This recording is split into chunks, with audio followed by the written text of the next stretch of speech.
Well, hello, friends. I hope everyone is doing well. It's been a while since I've made a video.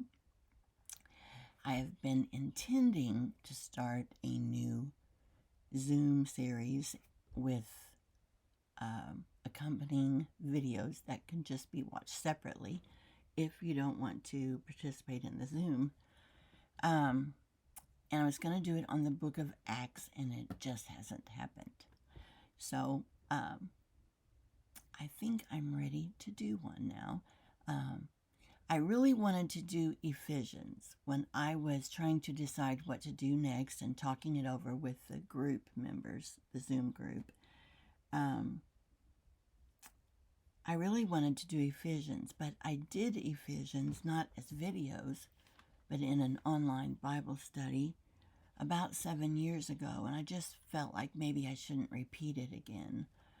So we decided to do the book of Acts. And then I started having trouble with my thyroid. I wasn't feeling very well, and so we kind of put it on hold. And I think I'm ready to start now. But I cannot get away from the book of Ephesians. And every time I open my Bible, I end up there.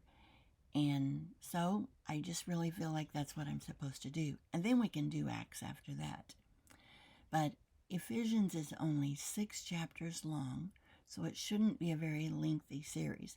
And I believe the book is very important.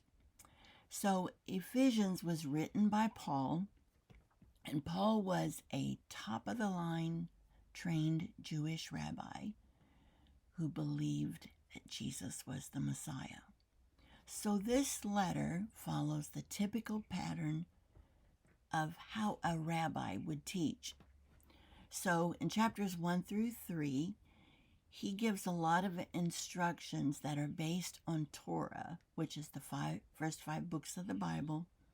And basically, and I will link to a video in the description box more about Torah and how I believe that we might have an inaccurate view of the importance of it.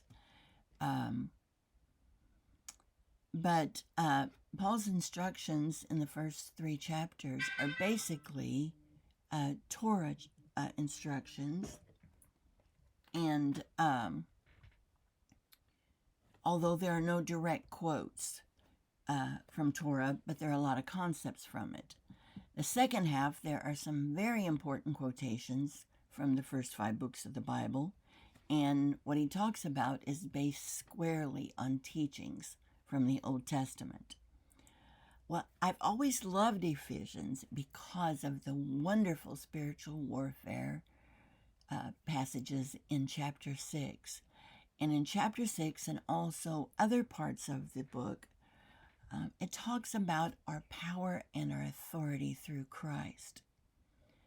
But recently, as I read it, it keeps coming to my attention the instructions on the emphasis on the pagan background of the former Gentile believers and the need for them to separate from these practices and to live godly, which is a very appropriate teaching for the times that we live in today.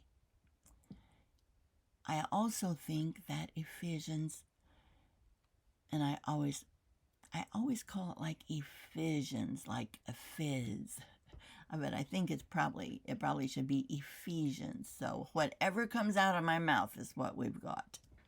So Ephesians is an extremely important book in understanding how Israel and non-Israel believers are to be joined together.